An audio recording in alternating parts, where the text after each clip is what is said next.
Hello students, hope you all are good and studying well at your home. As we were discussing the chapter environment in our previous classes, which has been finished now, I have told you it earlier. So the chapter environment is finished. Today we are going to start our new chapter, that is on equality. And this chapter is from civics. ये chapter आपके किस section के SST के civics section से, and that environment was from geography section. So this chapter on equality is from civics and today we are going to discuss this chapter. Let me tell you one thing students, आपकी book में ये chapter जो start हुआ है ना, ये start ही एक बहुत अजीब से डायग्राम के साथ और एक स्टोरी के साथ स्टार्ट हुआ है. देयर इज अ स्टोरी और कंप्लीट स्टोरी, जैसे आप कार्टून बुक्स पढ़ते हैं ना, ऐसे कार्टून बुक्स स्टोरी है और वहाँ से चैप्टर स्टार्ट हुआ है और उस स्टोरी से ही कनेक्ट करते हुए आप इक्वालिटी को समझेंगे. First, what do you understand by equality? Actual में अपन इक्वालिटी से समझते ही क्या है? What do you understand by term equality? आपको समझ में क्या आता है इक्वालिटी टर्म से? समानता. अगर इसका लिटरल मीनिंग देखें तो दैट इज समानता. Everyone is equal, that is equality. Where everyone is treated equally, that is equality. तो अभी क्या है, स्टार्ट है ये कांता की स्टोरी से. There is a story of Kanta which is mentioned in your book as well. आपकी टेक्स्ट बुक में मेंशन है कांता की स्टोरी. कांता कौन है? Kanta is a maid. Kanta is a maid, domestic worker, जो घर में काम करते हैं ना, किसी के घर में काम करते हैं, लाइक मोपिंग, स्वीपिंग, झाड़ू पोंछा या खाना बनाने, इस तरह के काम करते हैं. So Kanta is a maid. Kanta is a maid और वो काम कहाँ करती है? मिस्टर एंड मिसेस जेन लिखा हुआ है आपकी बुक में, मैंने इसको Mr and Mrs X consider किया है. So now see, there is a maid whose name is Kanta और वो काम करती है मिस्टर एंड मिसेस एक्स के घर में. तो स्टोरी स्टार्ट होती है यहाँ से. See, there is a voting machine. एक एरिया है, वोटिंग एरिया, जहाँ पे लोग अपना वोट कास्ट कर रहे हैं. आपके पेरेंट्स जाते होंगे ना वोट डालने. सो there is a area where people are casting their vote. So there is a queue in front of this voting machine. Voting machine के सामने क्या लगी हुई है? Queue line. So in that queue there are so many persons are standing in that queue. Someone is doctor, someone is teacher, someone is house lady, that is housewife, someone is young person who is only studying. कोई ऐसा बच्चा भी है जो सिर्फ पढ़ाई कर रहा है, 18 प्लस और पढ़ाई कर रहा है, कॉलेजेस में है, और कोई बिजनेसमैन है, कोई डॉक्टर है. ऐसे बहुत सारे लोग क्यू में लगे हुए हैं. वहीं पर डोमेस्टिक वर्कर हैं दो, Kanta and Sujata. Domestic worker हम बताए अभी आपको, दैट इज मेड, जो घर में काम करती हैं, कांता एंड सुजाता. और यहाँ पे पीछे खड़े हुए लाइन में मिस्टर एंड मिसेस एक्स, जिनके घर में कांता मेड है, जिनके घर में कांता काम करती है. सो इस क्यू में खड़े हुए कांता को एक थॉट माइंड में क्लिक करता है, वो सुजाता, और आपकी बुक में मेंशन है सुजाता को वो निकनेम रखती थी सूजा करके बोलती थी. सुना सी, आपकी बुक में एक चीज मेंशन भी है, तो वो सूजा करके उसको बोलती है सूजा. Isn't it good? There is no discrimination in this voting line. कि इस वोटिंग लाइन में कोई भी डिस्क्रिमिनेशन नहीं है. मिस्टर एंड मिसेस एक्स या मिस्टर एंड मिसेस जेन, जिनके यहाँ मैं काम करती हूँ, वो अपने पावर या मॉनेटरी इज मनी पावर की वजह से आगे आकर सबसे पहले वोट कास्ट नहीं कर रहे हैं. मिस्टर और मिसेस एक्स क्यू में सबसे पीछे हैं और कांता उनसे आगे है. जबकि कांता उनके घर में क्या करती है? डोमेस्टिक वर्कर, उनके घर में मेड है. तो कांता को ऐसे प्रिविलेजेस नहीं है कि मिस्टर मिसेस एक्स को ऐसे प्रिविलेजेस नहीं है कि वो क्यू तोड़कर आए और आगे खड़े होकर अपना वोट डाल के चले जाए. कोई भी है उसे उस क्यू में खड़ा होना ही पड़ेगा. Whether it is a doctor, हम कंसिडर करते हैं एक डॉक्टर है, इसमें एक टीचर है, ये दो डोमेस्टिक वर्कर है. ऐसे बहुत लंबी सी क्यू है, उसमें सबके नेम लिखे हुए हैं, बिजनेसमैन है, कोई इंडस्ट्रियलिस्ट है, लेकिन सभी उस क्यू में खड़े हुए हैं. तो यहाँ पर देखकर कांता को फील होता है देयर इज इक्वालिटी. वो अपनी फ्रेंड सुजाता, जो उसके जैसी डोमेस्टिक वर्कर है, उनसे कहती है this is equality. This is actually the equality which has been provided to us in our constitution. हमारे कॉन्स्टिट्यूशन में ये इक्वालिटी हमको मिली हुई है, लिखा भी हुआ है फंडामेंटल राइट में, राइट टू इक्वालिटी. सभी को समानता का अधिकार है. आप किसी के साथ डिस्क्रिमिनेशन नहीं कर सकते, भेदभाव नहीं कर सकते. हर किसी को अपनी बात रखने का अधिकार है, हर किसी को अपनी बात कहने का अधिकार है, और समान इज्जत पाने का भी अधिकार है. तो हर किसी को राइट टू इक्वालिटी है. तो नाउ सी, कांता क्या कहती है सुजाता से? अभी सीन चेंज हो गया है, कांता की स्टोरी ये वोटिंग मशीन वोट कास्ट हो गए हैं, सीन चेंज हो गया है। दूसरी स्टोरी में क्या होता है कि कांता सुजाता को बोलती है वाओ, ये बात यहाँ पे उसने बोली wow we have equal right to cast our vote. उसने सुजाता से कहा सुजात सी हमारे पास इक्वल राइट्स हैं वोट को कास्ट करने के, यहाँ पे कोई डिस्क्रिमिनेशन नहीं हो रहा है। उसके बाद क्या होता है, कांता अपने घर जाती है और एक्चुअल में कांता की डॉटर थी एंड हर नेम वाज गुड़िया। कांता की डॉटर थी, उसका नाम था गुड़िया। तो गुड़िया बीमार थी, शी वाज इल, गुड़िया बीमार थी। तो कांता बोलती है कि बेटा you are ill and how can I manage your treatment, मैं तुम्हारा ट्रीटमेंट कैसे मैनेज करूँ, एज यू नो हम बहुत मुश्किल से अपना खर्चा चला पाते हैं। And what happened, she consoled her daughter, उसने अपनी डॉटर को सांत्वना दी। She consoled her daughter and said कि मैं आज जिनके यहाँ मैं काम करती हूँ mister and missus X, I will ask for some advance, मैं कुछ एडवांस उनसे मांग लूंगी और एडवांस लेकर I will go with you to the doctor, तो मैं तुम्हें लेकर डॉक्टर के पास चलूंगी। सो जैसे ही कांता अपने घर से बाहर निकलती है गुड़िया को कंसोल करके कि मैं अभी काम करके आती हूँ, शाम में तुमको डॉक्टर के यहाँ लेके चलूंगी और मिस्टर और मिसेज एक्स से, जो मिसेज एक्स है मैं उनसे, या मिसेज जेन जो है उनसे क्या ले लूंगी, उनसे मैं एडवांस मांग लूंगी अपना, जिससे मैं तुम्हारा इलाज करा सकूं। तो कांता घर से बाहर निकलती है और वो सोचती है क्या मिसेज एक्स या मिस्टर और मिसेज जेन जो है उन्हें कभी किसी से एडवांस लेने की जरूरत पड़ी होगी, क्या उन्हें कभी ऐसे एडवांस की जरूरत पड़ी होगी उन्हें अपने खर्चे चलाने के लिए, क्या कभी ऐसा हुआ होगा। ये सोचते हुए जैसे वो बाहर जाती है तो वो वहाँ की लोकेलिटी देखती है जहाँ पे वो रहती है, उस एरिया को देखती है। इट इज सो अनटाइडी, बहुत गंदा है, स्लम एरिया है, झुग्गी बस्ती वाला, बहुत गंदा है, बच्चे वहाँ पे खेल रहे हैं, there is almost everything is filled up with garbage only, पूरे कचरे से हर चीज भरी हुई थी। तो कांता ये सोचती है कि this is the actual reason for my daughter Gudiya to get ill again and again, यही कारण है कि मेरी बेटी गुड़िया बार बार बीमार पड़ जाती है, क्योंकि हम जिस एरिया में रहते हैं वहाँ तो ऐसा एरिया है कि वहाँ तो सब कुछ गंदगी है, वहाँ पे अनटाइडीनेस है, सब कुछ गंदा है यहाँ पे, तो मेरी बच्ची इसीलिए बीमार होती है। फिर वो फिर से सोचती है कि मिसेज जेन जहाँ रहती हैं वहाँ पे तो इतना गंदगी है ही नहीं, वो तो क्लीन एरिया है, एक नीट एंड क्लीन कंपार्टमेंट है, तो शायद इसी वजह से उनके बच्चे कम बीमार पड़ते हैं।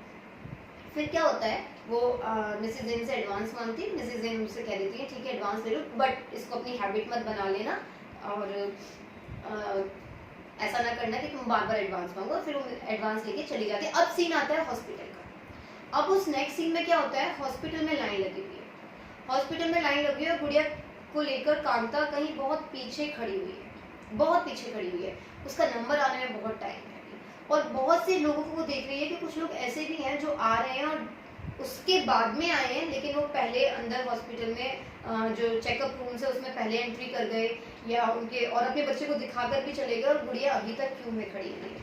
तो फिर से उसे कांता को ये रियलाइज होता है कि वहाँ वोटिंग लाइन में तो हम आगे खड़े थे, मिस्टर और मिसेज जेन पीछे खड़े थे, और अभी यहाँ हॉस्पिटल में अगर मिस्टर और मिसेज जेन होते तो क्या कभी उन्हें हमसे पीछे लाइन में खड़ा होना पड़ता, क्या वो कभी पीछे खड़े हुए होते अपने बच्चे को लेके। वो कहते हैं कि नहीं, वो तो कभी ऐसे खड़े नहीं हुए होते, वो तो डॉक्टर से बात करते सीधे, उनकी मॉनेटरी पावर या उनकी जो खुद पावर है, वो जो पावर में है वो बताते और पैसा देते डॉक्टर बच्चे को दिखा के और तुरंत चले जाते।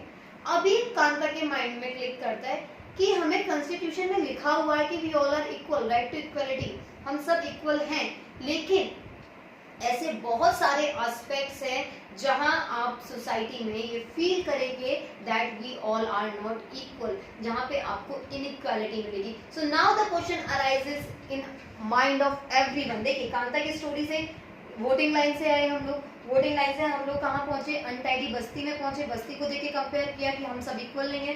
फिर जो हॉस्पिटल जाते हैं तो हॉस्पिटल जाके कांता ने फिर से उसके माइंड में क्लिक किया, do we all equal, do we all equal, are we all equal. तो नाउ सी, अभी कांता के मन में जो क्वेश्चन अराइज हुआ है, what is the question arises in the mind of Kanta, और इसके बाद आप सबके माइंड में भी अराइज होना चाहिए, are we all equal, are we equal in all aspects, are we all equal in all aspects, क्या हम सभी इक्वल हैं हर एस्पेक्ट में, हर फैक्टर से हम हर तरह से इक्वल हैं क्या। So the answer is no, the answer is no, we all are not equal. Constitution में लिखा हुआ जरूर है, हमारे संविधान में लिखा हुआ है, कानून जो संविधान की जो किताब है उसमें बहुत सारे कानूनों में लिखा हुआ है और बहुत सारी चीज़ों में लिखा हुआ है, लेकिन एक फंडामेंटल राइट में भी लिखा हुआ है कि हम सब बराबर हैं, हम सबको समानता का अधिकार है। लेकिन जनरल लाइफ में हम ये नोटिस करेंगे कि हम सभी इक्वल है ही नहीं। Now see, people in democratic India may have the right to vote, but equal right to vote, but whose daily living condition are very far from equal. हमारी जो country, that is a democratic country, हमारी country democratic country है जिसमें हर किसी को vote देने का अधिकार है और समान अधिकार है। तभी हम अपने नेता को चुनते, अपने रिप्रेजेंटेटिव को इलेक्ट करते हैं। तो कांता के क्वेश्चन का आंसर ही ये है, जो क्वेश्चन अब आप सबके माइंड में भी अराइज हुआ होगा कि क्या हम सब इक्वल हैं? नहीं है हम सब इक्वल, क्योंकि डेमोक्रेटिक इंडिया जैसी जो कंट्रीज हैं उनमें का वोट कास्ट करने के लिए तो सबको इक्वल राइट्स हैं, लेकिन जो उनकी लिविंग कंडीशन है, जो उनकी लिविंग कंडीशन, जो लिविंग सराउंडिंग्स है जिसमें वो जी रहे हैं, जो उनकी अर्निंग्स हैं, वो they are very far from equality. ये चीज़ें कहीं पर भी इक्वल नहीं है, बिल्कुल ही इक्वल नहीं है, चीज़ें इक्वल देखने को मिलती ही नहीं है। हम लोग इक्वल दिखते ही नहीं है। हम कैसे इक्वल नहीं दिखते हैं? How we are unequal? Vote करने के टाइम पे तो हम सब इक्वल हो जाते हैं, कास्ट कर लेंगे वोट, सबको एक एक वोट देने का अधिकार, ऐसा थोड़ी कोई 5 वोट दे सकता है। No, everyone can cast his or her vote by one only, single vote ही or she can cast, single vote ही कास्ट कर सकता है। अभी बात आती है कि तो फिर अब हमारी लिविंग कंडीशंस क्या हैं? हमारी लिविंग कंडीशंस क्या हैं? They are very far from equal, they are unequal. हमारी लिविंग कंडीशंस अनइक्वल हैं। How they are unequal? 3 main आपको पॉइंट्स मिलेंगे जिसपे हमारी सबकी लिविंग कंडीशंस क्या हैं? Unequal. The one is rich and poor, someone is rich, someone is poor, someone is so much rich, someone is so much poor who cannot arrange even a 2 times of meal। 2 वक्त का खाना भी शायद कोई नहीं arrange कर पाता, कोई तो इतना भी गरीब है। Now upper and lower caste, कुछ लोग अपर कास्ट के हैं, कुछ लोग लोअर कास्ट के हैं, ऐसा अकॉर्डिंग टू देयर माइंडसेट, ऐसा जबकि कॉन्स्टिट्यूशन में नहीं है। उनका माइंडसेट है कि हम अपर कास्ट के हैं और ये लोअर कास्ट के, कुछ लोग अपर कास्ट के हैं और कुछ लोग लोअर कास्ट के हैं, ये उनका माइंडसेट है। उसके बाद बेस्ड ऑन रिलीजन, आपने अक्सर मूवीज में भी देखा होगा, टीवी में न्यूज चैनल्स पे भी देखा होगा, रिलीजन, धर्म पे बेस्ड होती है, कितनी लड़ाइयाँ होती हैं, अनइक्वल। हमारा धर्म ऊपर है, हमारा, ये सब लोगों ने, कुछ लोगों ने माइंडसेट से बनाया है, कुछ लोगों की उनकी इकोनॉमिक कंडीशन की वजह से उनमें अनइक्वालिटी आई। कोई रिच है, कोई पुअर है। जो रिच है वो अपनी सारी नीड्स, सारी डिमांड्स, सारी चीज़ें इजीली फुलफिल कर सकता है, लेकिन जो पुअर है उसको बहुत मुश्किल है। वो अगर अपना 2 टाइम मील अरेंज कर लेता है देन वही बहुत हो जाता है। तो नाउ सी, सो अभी तक हमें क्या समझ में आया? चैप्टर इक्वालिटी, हमें ऑन इक्वालिटी पे हम रियलाइज करें तो चैप्टर इक्वालिटी में हमें ये समझ में आया कि कॉन्स्टिट्यूशन में लिखा हुआ है हम सब इक्वल हैं, और वो इक्वालिटी हमको कहाँ दिखाई देती है? To cast their vote, to cast our vote. हम अपना जब वोट कास्ट करते हैं वहाँ हमें वो इक्वालिटी दिखाई देती है, लेकिन जब लिविंग कंडीशंस की बात आती है तो लिविंग कंडीशंस इक्वल नहीं है। तो now C, in this sense people are highly divided despite of being treated equally। तो ये जितने भी सेंसेस हैं, rich and poor, caste, religion, इस पे लोग इक्वली एक दूसरे को ट्रीट नहीं करते हैं। वोट कास्ट करने में इक्वली ट्रीट करते हैं, लेकिन ये जितने भी अभी मैंने 3 पॉइंट्स आपको बताए, इन तीनों पॉइंट्स में the people do not treat each other equally, या उनको इक्वली ट्रीट नहीं किया जाता। कोई रिच है, कोई बिजनेसमैन है, फॉर एग्जांपल आपने देखा होगा कोई पॉलिटिकल लीडर अगर आपके एरिया में आ जाए तो उस दिन देखा होगा सारी सड़कों को खाली करवा देते हैं, वहाँ का ट्रैफिक रोक देते हैं। आप तो नॉर्मली जाते हैं, आपके लिए कभी ट्रैफिक रोका गया? नहीं। तो क्यों ऐसा क्यों हो रहा है? कोई भी बॉलीवुड सेलिब्रिटी अगर आता है तो क्या होता है, भाई उसके लिए कंपेनिंग अरेंज की जाती हैं, कंसर्ट अरेंज किए जाते हैं, सारे रोड्स, मॉल्स, इनको क्या कर दिया जाता है? खाली करा दिया जाता है, जहाँ पे भी वो स्टे करने वाला है। तो उस दौरान होता है क्या है, आपके लिए तो ऐसा कभी नहीं होता, आप तो रोज जाते हैं, उसी भीड़ में जाते हैं, हो सकता है कोई आपको टक्कर भी लगा के चला जाए, कोई आपको हिट करके चला जाए, नो वन इज नोटिसिंग। तो इन सभी सेंस में आप नोटिस करेंगे कि लोगों को कैसे ट्रीट किया जाता है, कैसे ट्रीट किया जाता है? अनइक्वल। और हाँ, मोस्ट ऑफ द प्लेसेस पे, इनके अलावा एक और पॉइंट मैं आप लोगों को बताना चाहूँगी जहाँ पे लोगों को अनइक्वली ट्रीट किया जाता है, वो होता है gender based. Sometimes girls and boys are also not treated equally, ये भी एक पॉइंट है। यहाँ तक हम इक्वालिटी के बारे में काफ़ी कुछ समझ चुके हैं कि इक्वालिटी कॉन्स्टिट्यूशन में लिखी हुई है, जो सिर्फ हमें कहाँ दिखाई देती है? वोट कास्ट करने के दौरान हमें दिखाई देती है, लेकिन बाकी टर्म्स में, लिविंग कंडीशंस में हम अनइक्वल हैं, एक दूसरे से बहुत ज़्यादा अनइक्वल हैं। फाइनली आज के लिए आपको मैं इतना ही बताऊंगी। सो नाउ सी, इक्वालिटी होते हुए भी हम अनइक्वल हैं, ध्यान रखेंगे मेरा ये statement, being equality in constitution we all are unequal, equality होते हुए भी हम सब क्या हैं, अनइक्वल हैं। साथ ही साथ नेक्स्ट क्लास में हम पढ़ेंगे story of Prakash Valmiki and Mr and Mrs Ansari, वहाँ पे एक और पॉइंट आएगा आपके लिए, इक्वल नहीं है हम लोग, वी आर नॉट इक्वल, ऐसा भी लोगों ने अपने सिनारियो में, अपने मतलब लिविंग कंडीशंस में बना रखा है, या ऐसे सर्कमस्टांसेस हैं लोगों के सामने कि वो इक्वल नहीं है। You people will get notes and thank you, good luck and keep studying.